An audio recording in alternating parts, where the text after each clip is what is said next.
Pada bulan April 2023, aku secara tidak sengaja melihat evaluasi pemimpin terhadapku yang mengatakan bahwa aku adalah penyenang orang dan bahwa aku tidak memiliki rasa keadilan. Evaluasi itu menyebutkan bahwa aku telah melihat beberapa rekan kerja hidup dalam watak rusak yang mempengaruhi pekerjaan mereka. Tetapi aku tidak bersekutu atau menunjukkannya. Evaluasi itu menyatakan bahwa aku tidak melindungi kepentingan gereja dan bahwa kemanusiaanku tidak begitu baik. Aku merasa agak kecewa saat melihat evaluasi pemimpin itu. Kupikir, aku dan rekan-rekanku selalu memiliki hubungan harmonis dan tidak pernah melakukan apapun untuk menyiksa dan menekan siapapun. Terkadang, aku bersekutu dan menunjukkan masalah yang kuamati pada rekan kerjaku. Meskipun kemanusiaanku tidak sempurna, tentu setidaknya itu tergolong rata-rata. Mereka hidup dalam watak yang rusak dan gagal mengenali diri sendiri karena mereka tidak berjuang untuk kebenaran. Bagaimana itu menjadi tanggung jawabku? Bagaimana mungkin pemimpin mengatakan bahwa aku memiliki kemanusiaan yang buruk? Sulit untuk menggambarkan betapa dalamnya rasa sakit yang kurasakan. Seperti menumpahkan botol berisi campuran rasa. Aku tidak bisa mengatakan perasaan apa itu. Meskipun aku telah bertahun-tahun beriman kepada Tuhan, pemimpin telah mengevaluasi kinerjaku yang konsisten sebagai penyenang orang, yang tidak melindungi kepentingan rumah Tuhan, dan memiliki kemanusiaan yang buruk. Jika demikian, apakah watakku masih bisa diubah? Selama hari-hari itu, setiap kali aku memikirkan kata-kata pemimpin, rasanya seperti pisau yang menusuk jantungku. Aku tidak bisa menghentikan air mata yang mengalir, dan aku kehilangan motivasi untuk melakukan apapun. Namun, aku menyadari bahwa masih ada banyak masalah dalam pekerjaanku. Bukankah dengan mundur ke dalam hal-hal negatif pada saat ini akan makin mengungkapkan bahwa aku tidak memiliki kemanusiaan? Jadi, aku memaksa diriku untuk melaksanakan tugasku dan berdoa kepada Tuhan. Bertekad untuk tunduk terlebih dahulu pada situasi yang kuhadapi seperti ini dan merenungkan diriku sendiri untuk memetik pelajaran darinya. Kemudian, aku merenungkan, mengapa orang lain mengatakan bahwa aku adalah penyenang orang yang tidak melindungi kepentingan rumah Tuhan? Aku teringat kembali pada kejadian beberapa tahun lalu, saat aku berinteraksi dengan beberapa rekan kerja. Pada tahun 2019, aku bekerja sama dengan Xiao Chen yang bertanggung jawab atas pekerjaan tulis-menulis. Selama waktu itu, Xiao Chen hidup dengan sikap defensif, merasa bahwa wataknya yang congkak itu serius. Dan jika dia terus mengacaukan serta mengganggu pekerjaan berdasarkan watak rusaknya, tidak akan ada kesudahan dan tempat tujuan yang baik untuknya. Akibatnya, dia sangat pasif dalam melaksanakan tugasnya dan jarang berpartisipasi dalam diskusi kami. Aku tahu Xiao Chen bersikap defensif dan salah paham. Dia sebenarnya memiliki beberapa kemampuan kerja dan dapat melakukan beberapa pekerjaan jika keadaannya normal. Aku ingin menunjukkan masalah-masalahnya. Namun kupikir, karena dia baru saja mulai melakukan penerapan, bukankah dengan menunjukkan masalahnya akan membuatku tampak tidak pengertian dan menuntut? Jika dia memiliki pikiran negatif tentangku, bagaimana kami akan rukun di masa depan? Jadi, aku hanya memberinya nasihat sederhana. Kita tidak boleh selalu hidup dalam watak yang rusak. Kita harus secara aktif dan proaktif belajar tentang keterampilan kerja kita dan berusaha untuk terus berkembang. Kemudian, melihat keadaannya tidak kunjung membaik, kupikir, aku sudah mengingatkanmu. Tetapi jika kau tidak masuk, tidak ada yang bisa kulakukan. Jadi, aku tidak bersekutu lebih lanjut. Akhirnya, kondisi Xiao Chen tidak kunjung membaik. Dan dia diberhentikan karena tidak efektif dalam tugasnya.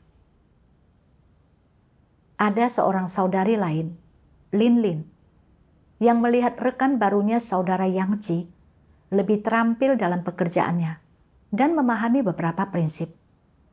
Jadi merasa rendah diri dan kurang proaktif dalam tugasnya.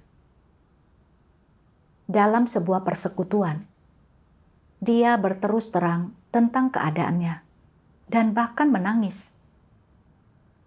Ketika melihat bahwa dia terlalu peduli dengan reputasi dan status. Awalnya aku ingin menganalisis natur dan konsekuensi dari mengejar hal-hal ini baginya. Tetapi kupikir, dia sudah sangat tertekan. Dan jika aku menunjukkan masalahnya secara langsung, mungkin akan mempermalukannya dan membuatnya berpikir bahwa aku tidak bersimpati. Bagaimana kami akan rukun di masa depan? Jadi dengan entengnya kukatakan, jangan selalu terpaku pada reputasi dan status. Cobalah untuk belajar dari kelebihan orang lain saat bekerja sama. Belakangan, Lin Lin masih belum mendapatkan banyak pemahaman tentang natur dan konsekuensi dari mengejar reputasi serta status. Keadaannya terkadang baik dan terkadang buruk. Dia sangat pasif dalam tugasnya dan akhirnya diberhentikan juga. Ketika mengingat kembali berbagai momen saat bekerja sama dan berkumpul dengan beberapa saudari, serta merenungkan diriku sendiri sesuai firman Tuhan, aku memperoleh pemahaman tentang keadaanku sendiri. Aku membaca satu bagian dari firman Tuhan. Tuhan Yang Maha Kuasa berfirman, "Kebanyakan orang ingin mengejar dan menerapkan kebenaran, tetapi seringkali mereka hanya memiliki tekad dan keinginan untuk melakukannya. Kebenaran belum menjadi hidup mereka.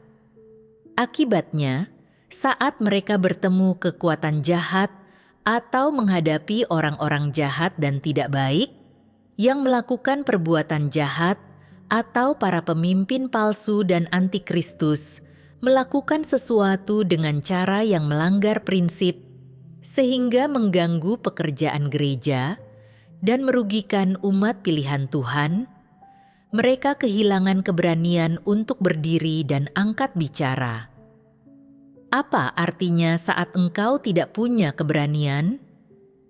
Apakah itu berarti bahwa engkau malu atau sukar berbicara? Atau apakah engkau tidak memahami hal itu sepenuhnya dan karenanya tidak memiliki kepercayaan diri untuk berbicara? Bukan keduanya. Ini terutama adalah akibat dirimu dikekang oleh watak yang rusak. Salah satu watak rusak yang kau perlihatkan adalah watak licik. Ketika sesuatu terjadi padamu, hal pertama yang kau pikirkan adalah kepentinganmu sendiri. Hal pertama yang kau pertimbangkan adalah akibatnya. Apakah ini akan bermanfaat bagimu atau tidak? Ini adalah watak licik, bukan? Yang lainnya adalah watak yang egois dan hina. Engkau berpikir, apa hubungannya dirugikannya kepentingan rumah Tuhan dengan diriku? Aku bukan pemimpin, jadi mengapa aku harus peduli? Itu tidak ada hubungannya denganku. Itu bukan tanggung jawabku. Pemikiran dan perkataan seperti itu bukanlah sesuatu yang secara sadar kau pikirkan, tetapi dihasilkan oleh alam bawah sadarmu, yaitu watak rusak yang tersingkap ketika orang menghadapi suatu masalah. Watak yang rusak seperti ini mengendalikan caramu berpikir. Itu mengikat tangan dan kakimu dan mengendalikan apa yang kau katakan.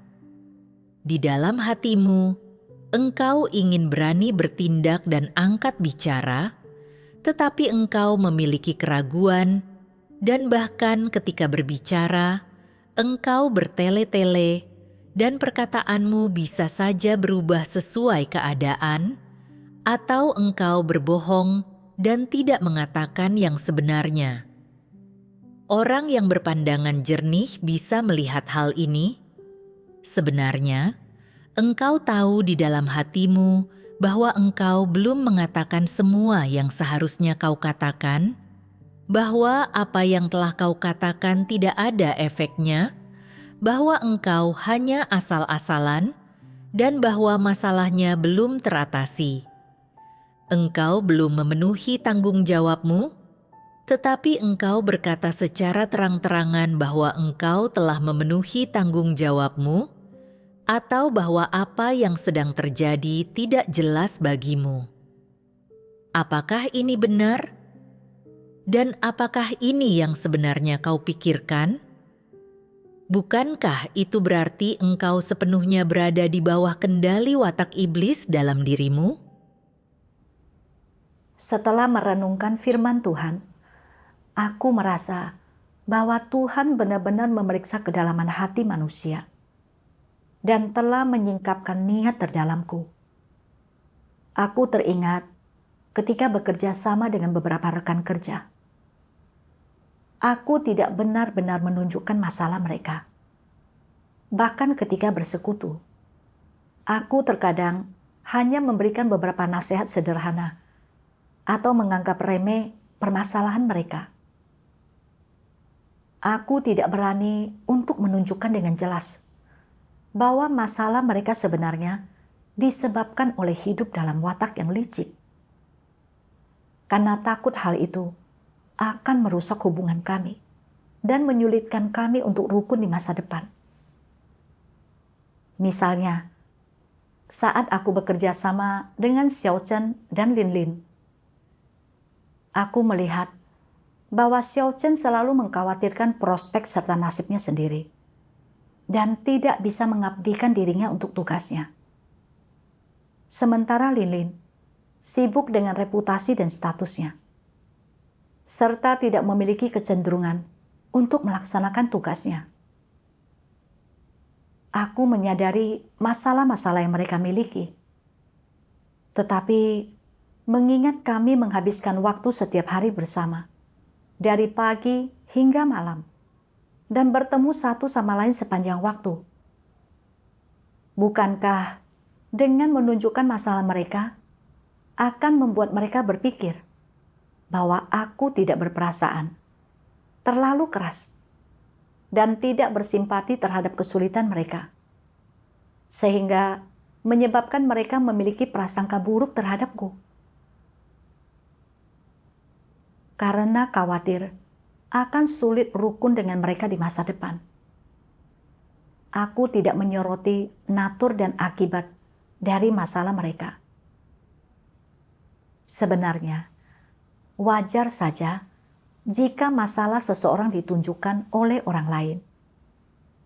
Mereka yang benar-benar menerima kebenaran akan merenungkan diri mereka sendiri melalui nasihat orang lain mengenali masalah mereka dan mampu merasakan penyesalan serta mengubah diri mereka sendiri.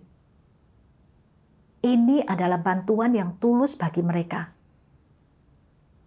Namun, aku telah hidup dalam watak yang licik dan suka berbohong.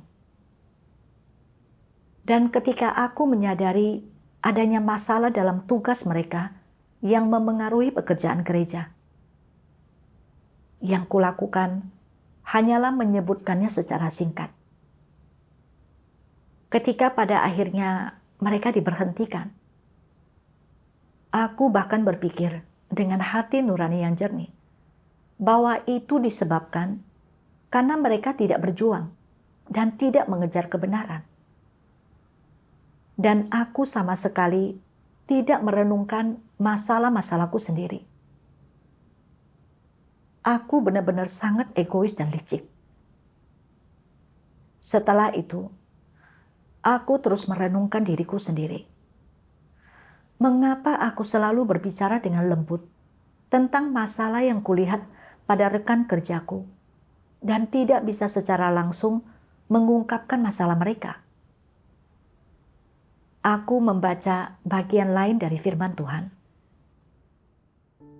Tuhan Yang Maha Kuasa berfirman, ada prinsip dalam falsafah duniawi tentang cara berinteraksi dengan orang lain yang berbunyi, lindungi pertemananmu dengan tak pernah menunjukkan kesalahan orang lain. Itu berarti untuk menjaga hubungan persahabatan, orang harus tutup mulut tentang masalah teman mereka, meskipun mereka melihatnya dengan jelas, bahwa mereka harus menaati prinsip untuk tidak memukul wajah orang atau mengkritik kekurangan mereka. Mereka harus saling menipu, saling menyembunyikan, saling terlibat dalam persekongkolan. Dan meskipun mereka tahu betul orang macam apa orang lain itu, mereka tidak mengatakannya secara langsung, tetapi menggunakan cara-cara licik untuk menjaga hubungan persahabatan mereka. Mengapa orang ingin menjaga hubungan seperti itu? Ini karena orang tidak mau menciptakan musuh di tengah masyarakat atau di dalam kelompoknya. Karena melakukan ini berarti dia akan sering menempatkan dirinya dalam situasi berbahaya. Karena engkau tahu seseorang akan menjadi musuhmu dan menyakitimu setelah engkau mengkritik kekurangannya atau menyakiti hatinya, karena engkau tidak ingin menempatkan dirimu dalam situasi seperti itu, engkau menggunakan prinsip falsafah duniawi tentang cara berinteraksi dengan orang lain yang berbunyi, jika engkau memukul orang lain, jangan pukul wajah mereka. Jika engkau menyingkapkan orang lain, jangan singkapkan kekurangan mereka. Berdasarkan falsafah ini, jika dua orang berada dalam hubungan seperti itu, dapatkah mereka dianggap sebagai sahabat sejati? Mereka bukan sahabat sejati, apalagi orang kepercayaan dari masing-masing mereka. Jadi, sebenarnya hubungan macam apakah ini? Bukankah ini adalah hubungan sosial yang dangkal? Dalam hubungan sosial semacam itu, orang tidak dapat mengungkapkan perasaan mereka, tidak bisa berbicara dari hati ke hati, tidak dapat mengatakan apapun yang ingin mereka katakan. Mereka tidak dapat menyampaikan apa yang ada dalam hati mereka, atau mengemukakan masalah yang mereka lihat dalam diri orang lain, atau mengucapkan perkataan yang akan bermanfaat bagi orang lain. Sebaliknya, mereka memilih mengucapkan perkataan yang menyenangkan untuk menyenangkan hati orang lain. Mereka tidak berani mengatakan yang sebenarnya ataupun menjunjung tinggi prinsip agar orang lain jangan sampai memusuhi mereka. Ketika tak seorang pun mengancam seseorang, bukankah orang tersebut akan hidup relatif tenang dan damai? Bukankah inilah tujuan orang dalam mengucapkan pepatah, "Jika engkau memukul orang lain, jangan pukul wajah mereka.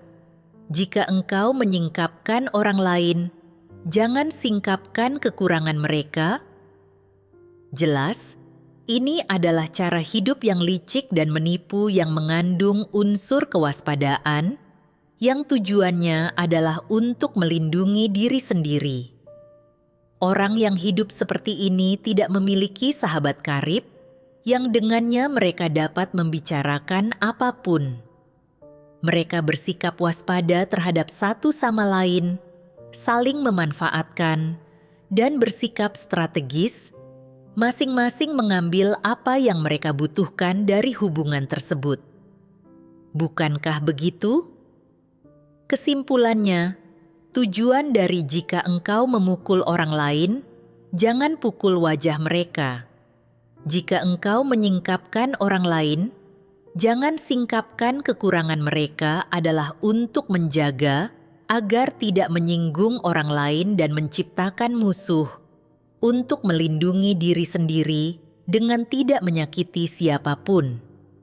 Ini adalah teknik dan metode yang orang gunakan untuk menjaga dirinya agar tidak dirugikan. Firman Tuhan membuatku melihat dengan jelas bahwa kerjasama dan interaksiku dengan orang lain terikat oleh falsafah iblis tentang cara berinteraksi dengan orang lain. Lindungi pertemananmu dengan tak pernah menunjukkan kesalahan orang lain. Dan jika engkau memukul orang lain, jangan pukul wajah mereka. Jika engkau menyingkapkan orang lain, jangan singkapkan kekurangan mereka. Aku percaya bahwa saat berinteraksi dengan orang lain, aku harus belajar untuk melindungi diri sendiri. Aku juga percaya bahwa mengungkapkan masalah orang lain adalah hal yang menyinggung mereka, serta dapat dengan mudah membuat mereka memiliki prasangka buruk terhadapku, membuat mereka bermusuhan denganku, dan membuatku berada dalam posisi yang tidak nyaman. Akibatnya, aku tidak berani mengungkapkan masalah orang lain. Saat memikirkan kembali, aku menyadari bahwa aku telah hidup dengan falsafah tentang cara berinteraksi dengan orang lain sejak masa kecilku. Tidak pernah secara langsung menunjukkan masalah yang kulihat pada orang lain, karena takut menyinggung mereka. Sepintas, aku terlihat berhubungan baik dengan orang dan menjaga hubungan di antara orang-orang.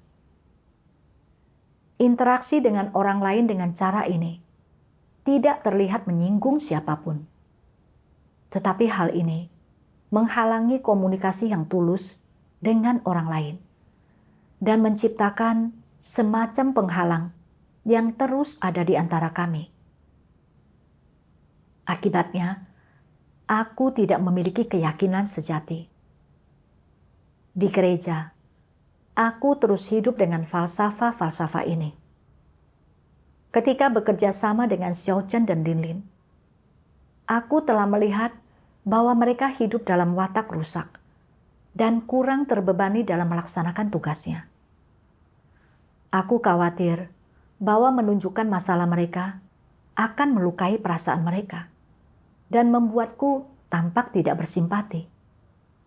Jadi, aku tetap diam tentang pemahamanku, membiarkan mereka hidup dalam watak rusak mereka dan menunda-nunda tugas mereka, yang pada akhirnya berujung pada pemecatan mereka.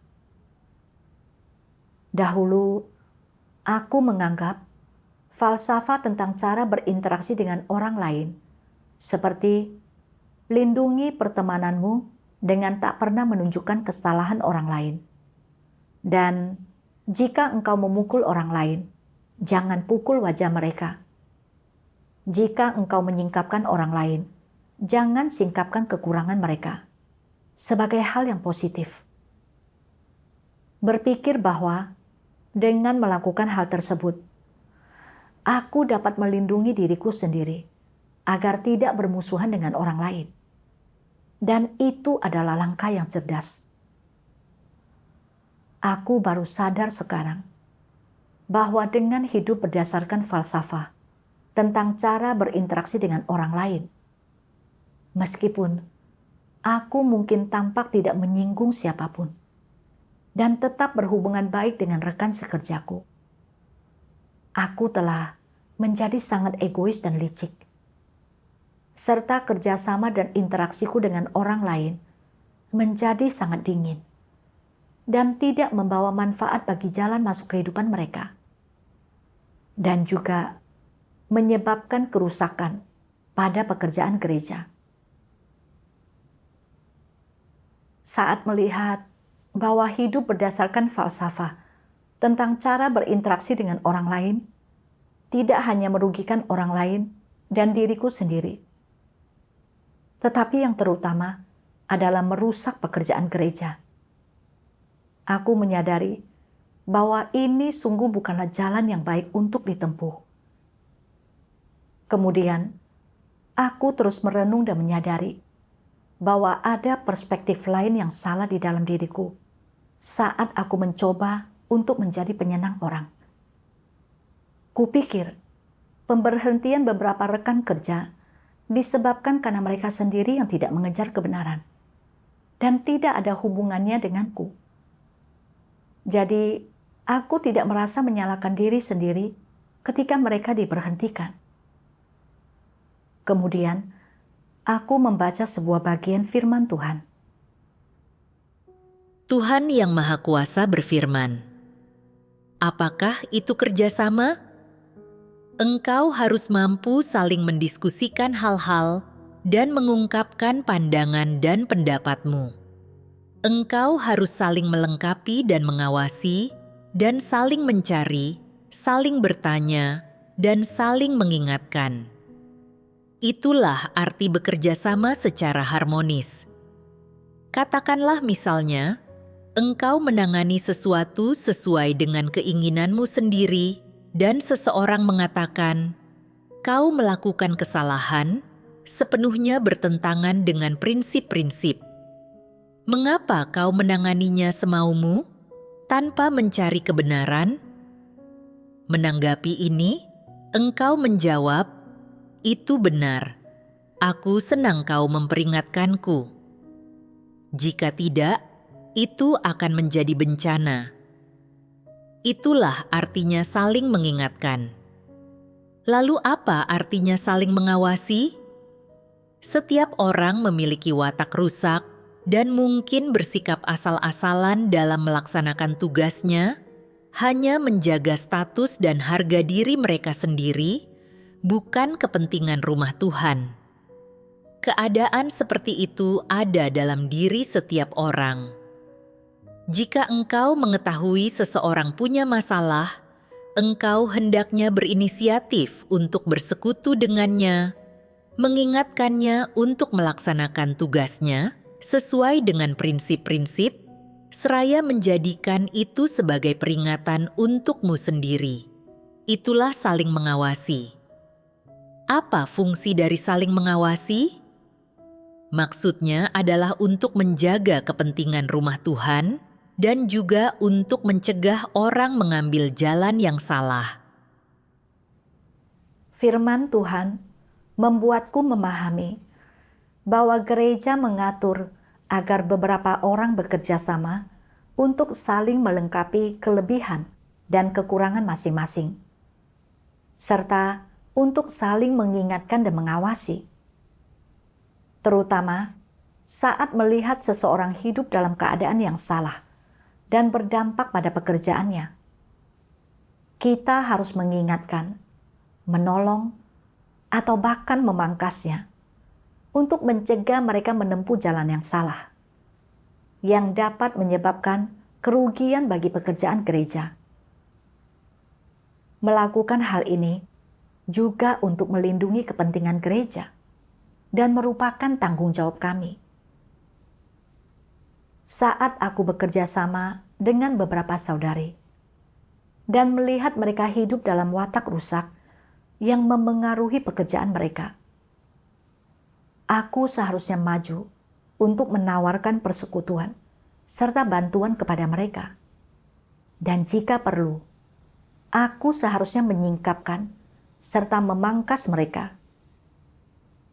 Jika mereka adalah orang-orang yang menerima kebenaran, melalui persekutuan dan penyingkapan ini, mereka dapat mengenali masalah mereka sendiri, berbalik dari keadaan mereka tepat pada waktunya, dan menghentikan kerugian terjadi dalam hidup mereka. Setelah membalikkan keadaan mereka, mereka juga bisa melaksanakan tugas mereka dengan lebih baik. Jika mereka tidak menerima kebenaran, hati nuraniku akan menjadi jernih, karena aku telah memenuhi tanggung jawabku dengan terlibat dalam persekutuan dan menolong mereka. Belakangan, aku mengetahui bahwa setelah diberhentikan, Xiao Chen dan Lin Lin telah merenung dan mulai menyadari masalah mereka. Kemudian, kembali melaksanakan tugasnya. Ini menunjukkan bahwa mereka bukanlah orang-orang yang tidak menerima kebenaran, melainkan hanya selama beberapa waktu hidup dalam keadaan yang rusak dan menempuh jalan yang salah. Namun, aku hanya diam saja, melihat mereka terikat oleh watak yang rusak, memengaruhi pekerjaan gereja tanpa menawarkan persekutuan dan bantuan kepada mereka. Aku sungguh tidak bertanggung jawab. Dahulu kupikir bahwa aku bisa rukun dengan orang lain dan tidak pernah melakukan sesuatu yang jelas-jelas menekan atau menyiksa orang lain. Jadi aku percaya bahwa kemanusiaanku lumayan baik. Namun, setelah membandingkan diriku dengan firman Tuhan, aku mulai memahami diriku sendiri. Aku membaca lebih banyak firman Tuhan. Harus ada standar untuk memiliki kemanusiaan yang baik. Ini bukan masalah mengambil jalan yang biasa-biasa saja. Bukan masalah berpegang pada prinsip-prinsip, berusaha keras untuk tidak menyinggung siapapun, menyanjung semua orang kemanapun engkau pergi, menjadi licin dan licik dengan siapapun yang kau jumpai, dan membuat semua orang berbicara baik tentangmu. Ini bukanlah standarnya. Jadi, apa standarnya? Standarnya adalah mampu tunduk kepada Tuhan dan kebenaran. Standarnya adalah orang harus memperlakukan tugasnya dan segala macam orang, peristiwa, dan hal-hal sesuai prinsip dan dengan rasa tanggung jawab. Ini jelas untuk dilihat semua orang. Semua orang jelas tentang hal ini di dalam hati mereka. Selain itu, Tuhan memeriksa hati orang dan mengetahui situasi mereka. Masing-masing dan setiap orang, siapapun mereka, tak seorang pun yang bisa membodohi Tuhan. Sebagian orang selalu membual bahwa mereka memiliki kemanusiaan yang baik, bahwa mereka tidak pernah menjelek-jelekkan orang lain, tidak pernah merugikan kepentingan orang lain, dan mereka mengaku tidak pernah mengingini milik orang lain.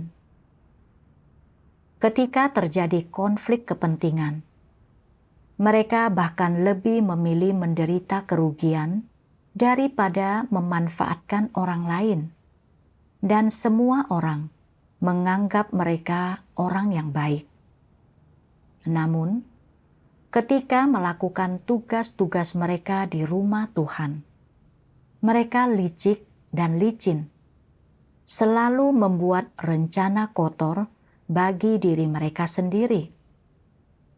Mereka tidak pernah memikirkan kepentingan rumah Tuhan. Mereka tidak pernah menganggap mendesak apa yang Tuhan anggap mendesak atau memikirkan apa yang Tuhan pikirkan. Dan mereka tidak pernah bisa menyingkirkan kepentingan diri mereka sendiri untuk melakukan tugas mereka. Mereka tidak pernah meninggalkan kepentingan diri mereka sendiri. Bahkan, ketika mereka melihat orang jahat melakukan kejahatan, mereka tidak menyingkapkannya. Mereka sama sekali tidak memiliki prinsip.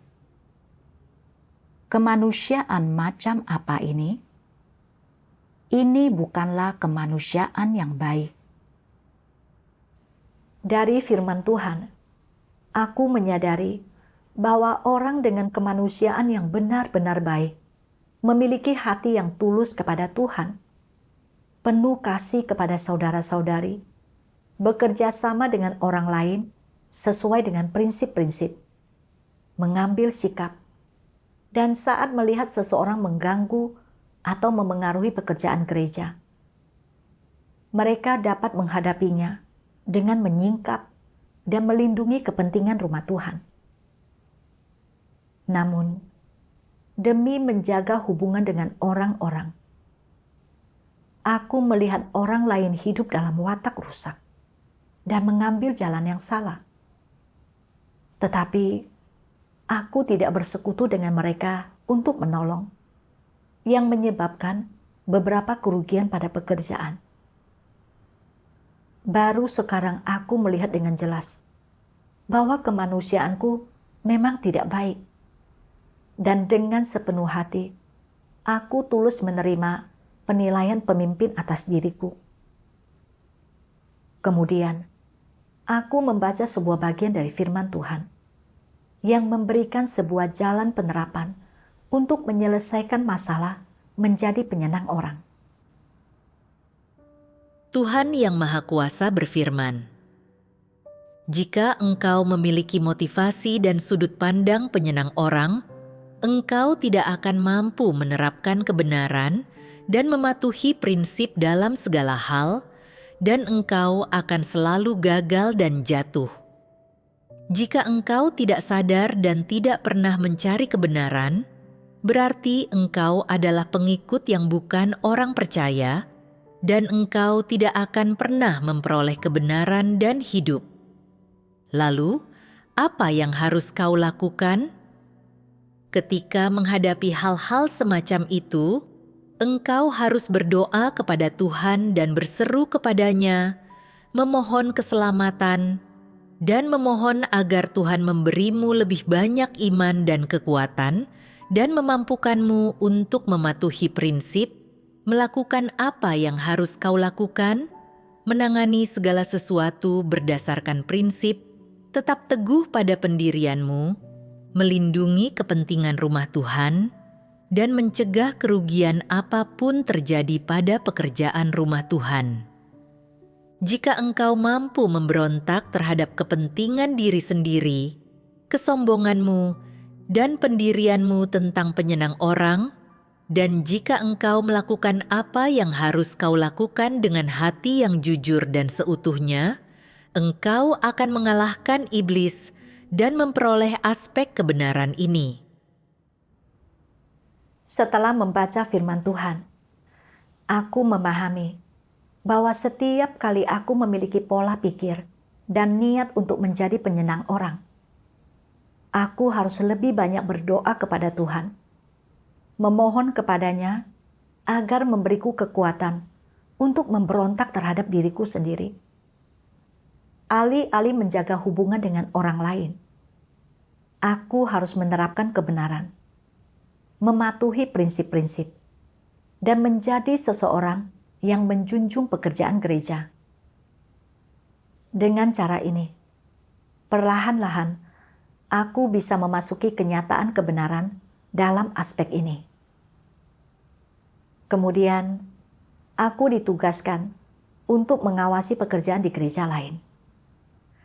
Beberapa hari setelah aku tiba, aku menyadari bahwa saudara-saudari yang bekerja sama denganku sangat sibuk dengan berbagai pekerjaan setiap hari. dan terkadang mereka sangat sibuk sehingga tidak bersekutu. Kehidupan bergereja mereka tidak normal. Kupikir, tanggung jawab utama menjadi seorang pemimpin dan pekerja adalah memastikan kehidupan bergereja yang baik. Memimpin saudara-saudari untuk makan dan minum, serta memahami firman Tuhan untuk memasuki kenyataan kebenaran. Namun, jika setiap hari semua orang sibuk dengan pekerjaan dan tidak berfokus pada jalan masuk kehidupan mereka sendiri, bagaimana mungkin mereka dapat memimpin saudara-saudari untuk menjalani kehidupan bergereja yang baik? Aku sungguh ingin menunjukkan masalah ini kepada semua orang. Tetapi aku ragu-ragu. Aku baru saja tiba di sini. Dan jika aku menunjukkan masalah ini sekarang, mungkin aku akan terlihat seperti berusaha menunjukkan betapa tekunnya aku mengejar kebenaran. Selain itu, ada banyak pekerjaan yang harus ditangani setiap hari, yang merupakan masalah nyata. Jika aku membahasnya sekarang, akankah mereka berpikir bahwa aku tidak pengertian dan hanya mencari-cari kesalahan, sehingga memiliki kesan yang buruk terhadapku? Hal itu akan membuat kerjasama dan interaksi kami di masa depan menjadi sangat canggung. Saat berpikir seperti ini, aku tidak mampu membuka mulutku. Tetapi tidak berbicara juga membuatku merasa menyalahkan diri sendiri.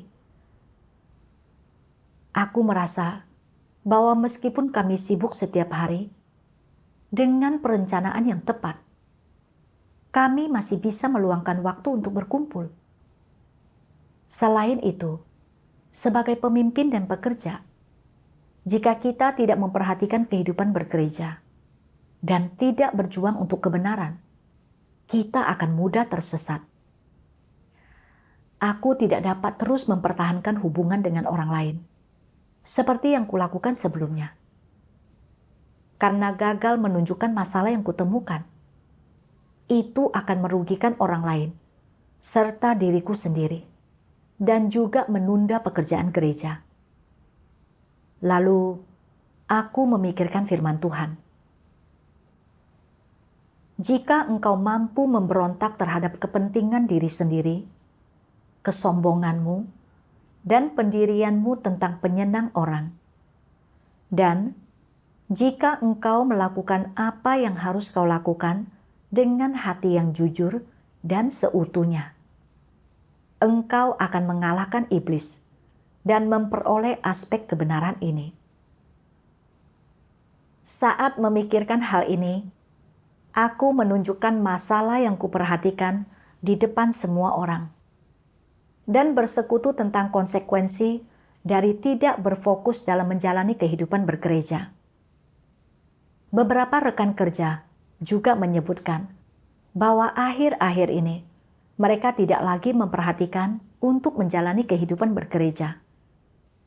Meskipun mereka sibuk setiap hari, mereka merasa hampa di dalam diri mereka dan tidak dapat melihat keadaan mereka sendiri atau masalah dalam pekerjaan mereka.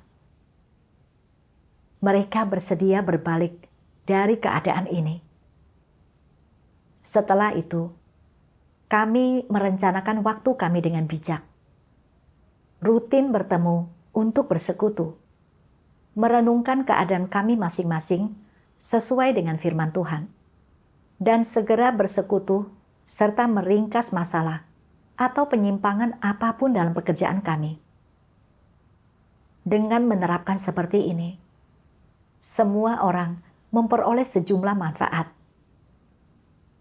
Kami tidak hanya memperoleh pemahaman akan watak rusak kami dan pandangan kami yang keliru tentang berbagai hal, tetapi kami juga melihat dengan lebih jelas tentang masalah dan penyimpangan dalam pekerjaan kami.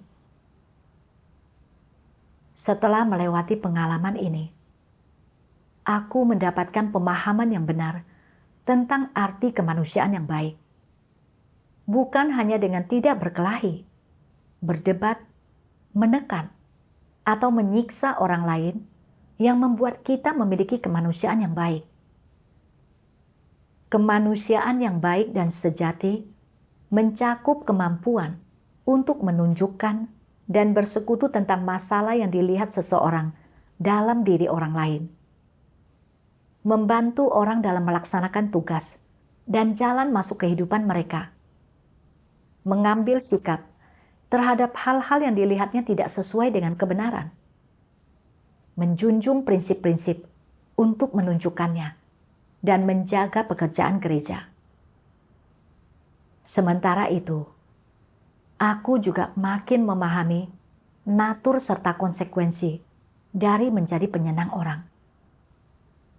Dan aku dapat secara sadar memberontak terhadap diriku sendiri, serta bertindak sesuai dengan firman Tuhan.